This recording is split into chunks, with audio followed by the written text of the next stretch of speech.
You're listening to a podcast by Great Kids. To learn more about us, visit our website at greatkidsinc.org.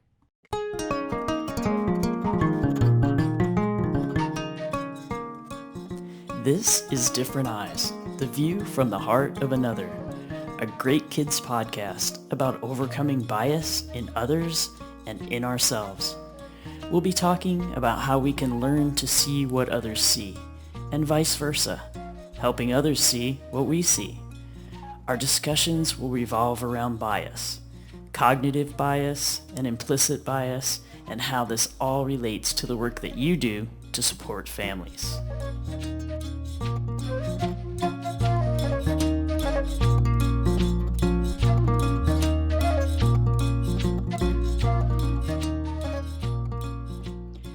Looking back over the past year has proven interesting in so many ways. One day, our reflections evolved into a discussion of cognitive bias and all the ways that this affects decision-making, ours and everyone else's, without us even realizing it. The conversation got interesting enough that it sparked the idea for this podcast. We hope that by beginning to look through the eyes of others and also helping them to see what we see, we might all start to see things that maybe without each other's help, we never would have noticed. Hi, everybody. Welcome to episode 8 of our podcast series on cognitive bias. Today, Shauna Donaldson, the Great Kids CEO, and I will be exploring the status quo bias. As we've mentioned, cognitive bias is an error in thinking that happens when we need to process a lot of information quickly. For survival purposes, fast is better. But sometimes this can lead to errors in thinking that can cause problems in our relationships with others.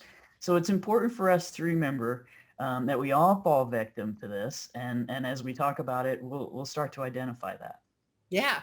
So today we're going to be looking more deeply into status quo bias. And Dana, will you share with us exactly what that is?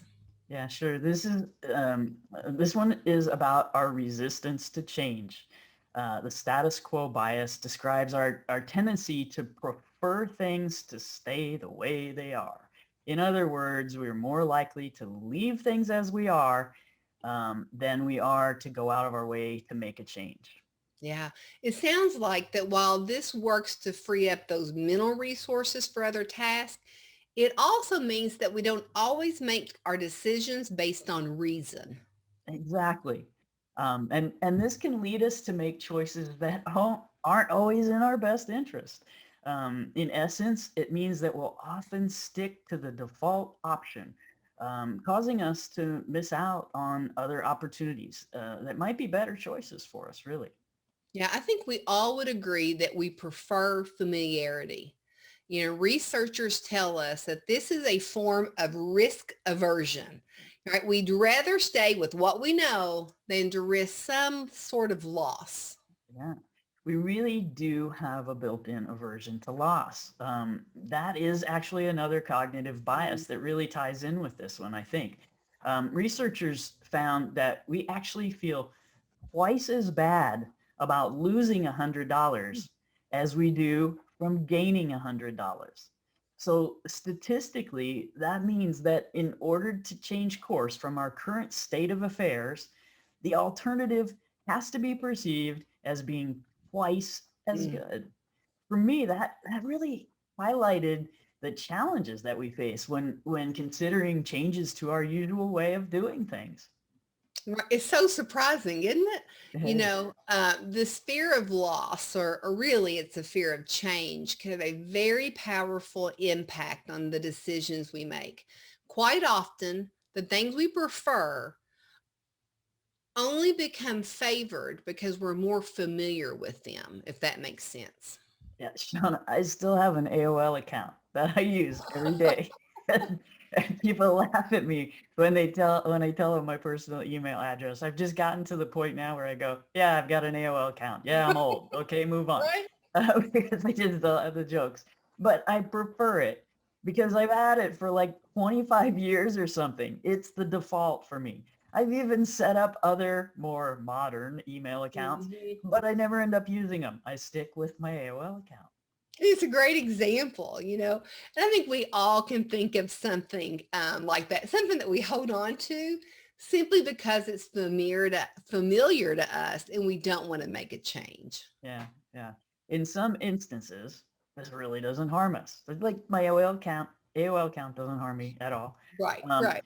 but for example, Shauna, I know we both share a love of pizza. Mhm. I also know that you have a favorite pizza place, as do I. Matter of fact, I think it's the same one. It is. And there are lots of places that sell pizza. And there are some that might even be better than the one that we love.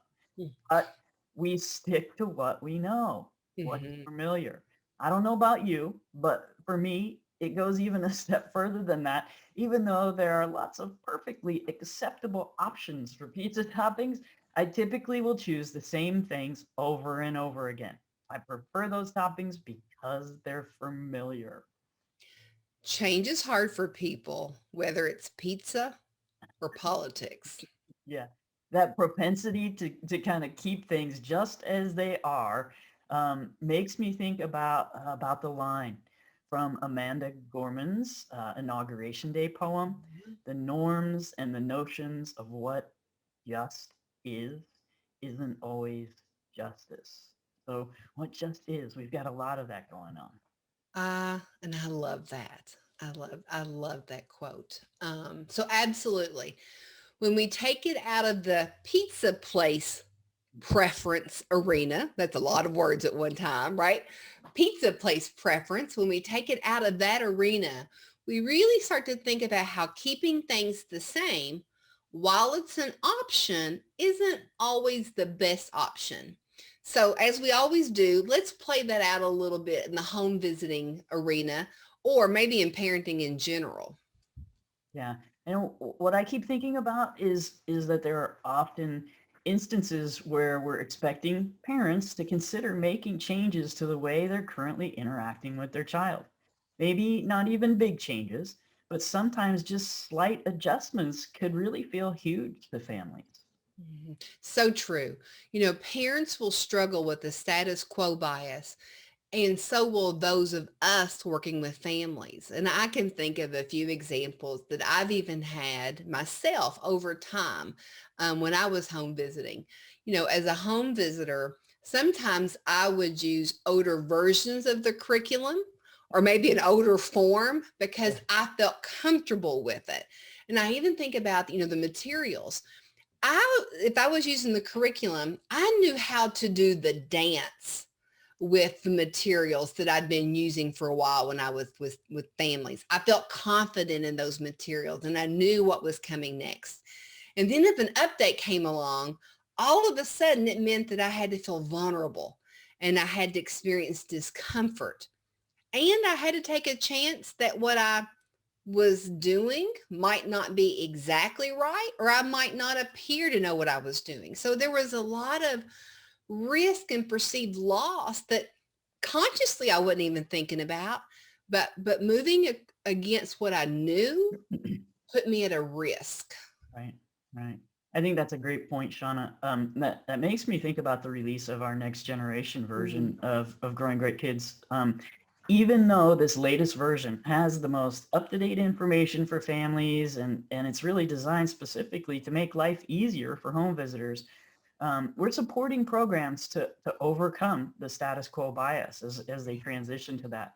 We know that it's human nature to want to keep things as they are, even when changing would be more beneficial. So that's why we've offered, a variety of transitional supports to programs. Sure. This is great conversation, Dana, because it also made me think about even a different example of that when I was working as a supervisor. Sometimes as a supervisor working with other leaders in the organization, I might Mhm. recognize maybe something wasn't quite right or most efficient with the process or a policy. Right. But I would find myself being hesitant to disagree with my peers or other leaders because I didn't want to rock the boat, so to speak. It was just easier. for me to go along than lose the favor of my peers. Yeah, that's a perfect example, and one we've all struggled with. And I think it touches maybe also on something that we talked about in a one of our earlier episodes. We all have this super strong need to belong. It's Mhm. hard not to not just go along with others when they want to keep things the same. They might want to keep things the same, right? So because of that, and of course, the status quo bias is a huge part of that too. And I think we have a tendency toward inaction, like doing nothing instead of putting in the harder work of changing something up, right? Yeah, yeah. Even going back to the example that you talked about with the next generation curriculum, as the developers were working on that and doing this big overhaul of of the classic version of the curriculum, it would have been so much easier for that team just to do some small updates and tweaks and keep everything mostly the same. Um, but that team had to work through that to ensure, right, that the new product was the best that it could be, even if that meant doing the hard work to make significant changes. And when I say hard work, it's not just about the writing and the creating and the researching of the materials. It's the hard work the team had to do themselves to work against the status quo. Yeah, that's very true. Essentially, we at Great Kids want our development team to be people who are willing to be disruptors of the status quo. That's how we move forward. And that's what we need really for continuous improvement. And luckily, that's exactly really who they are. So let's look back on your earlier examples. It seems like to me in all of them there is a Mhm. perceived loss. So, and the one about parents, right? So for parents, changing parenting patterns is a huge risk, a risk of judgment or a risk of a new way of parenting. Um, um, Parenting might not work out exactly as hoped if they take this new chance, right?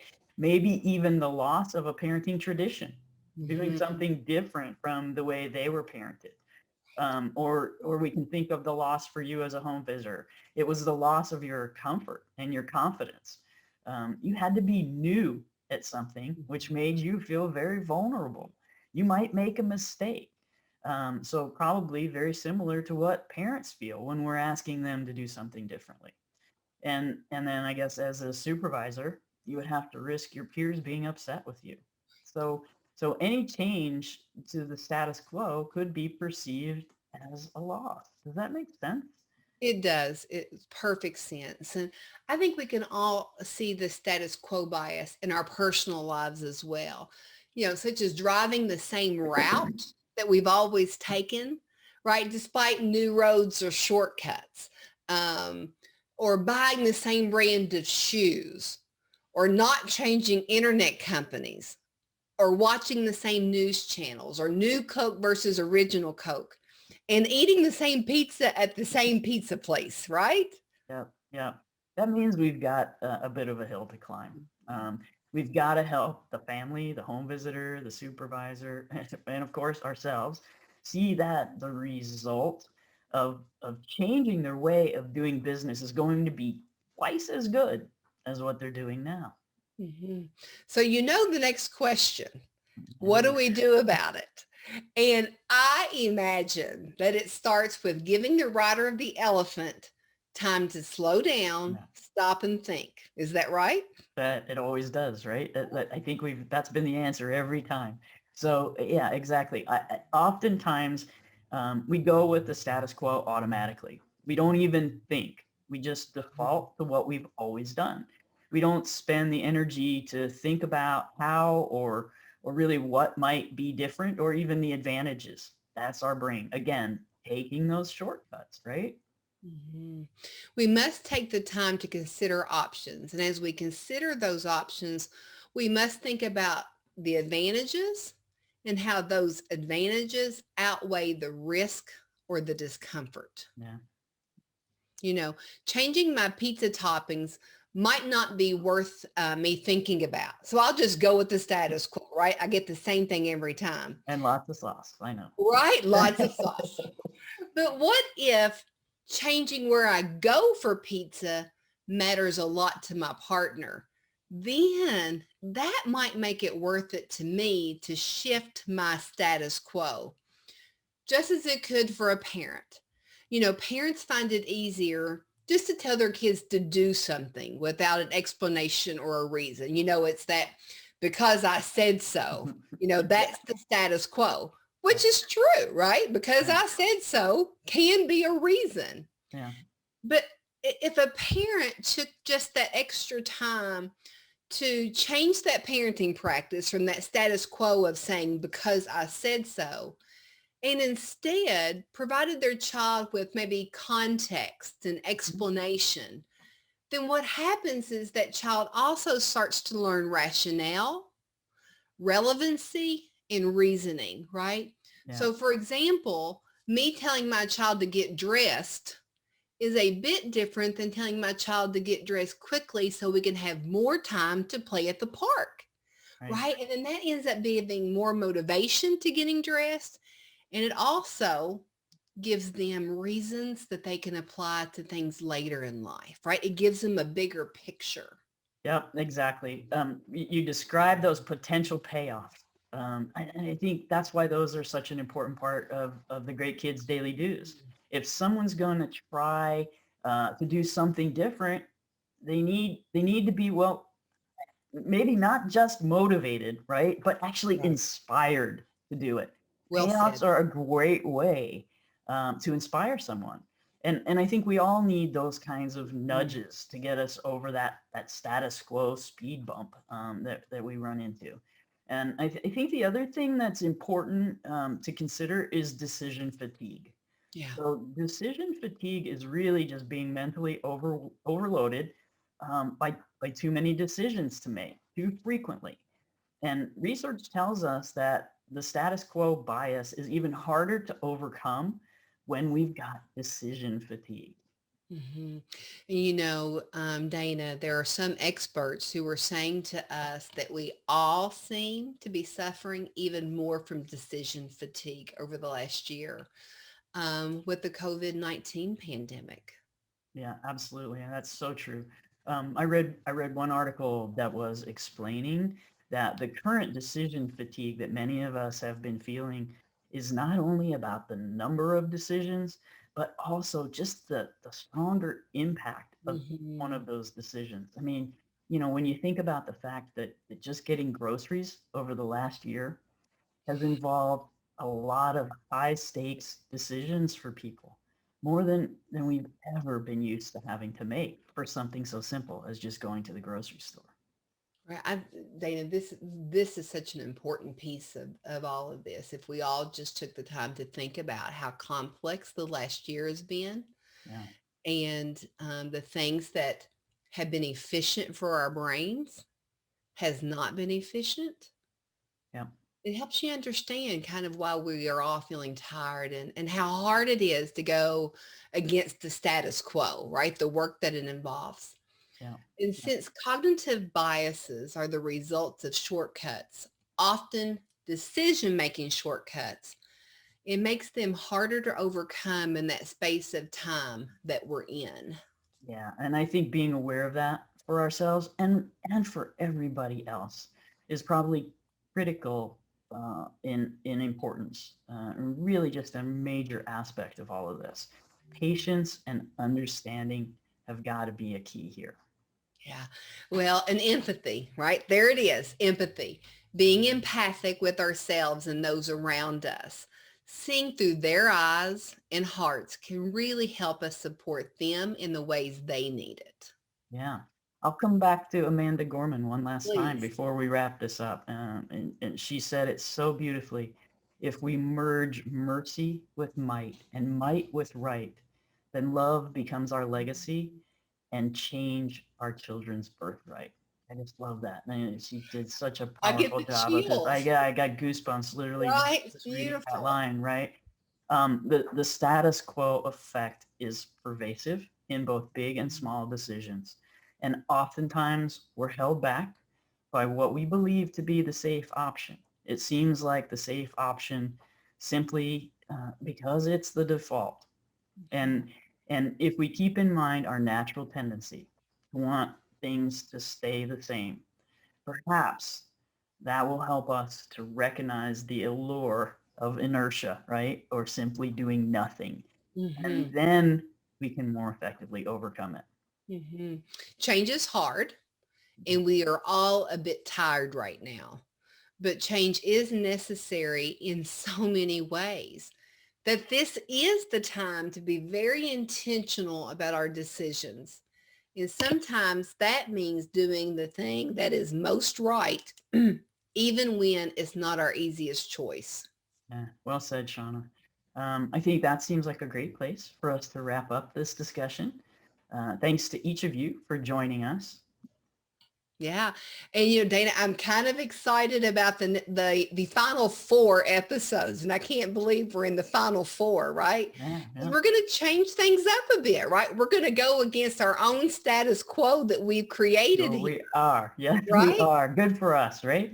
Yeah, cheers. We should celebrate that. So we're going to keep our conversation going about cognitive bias, but we're going to bring in some additional folks into the mix to create some new energy and conversations and hopefully a lot of fun.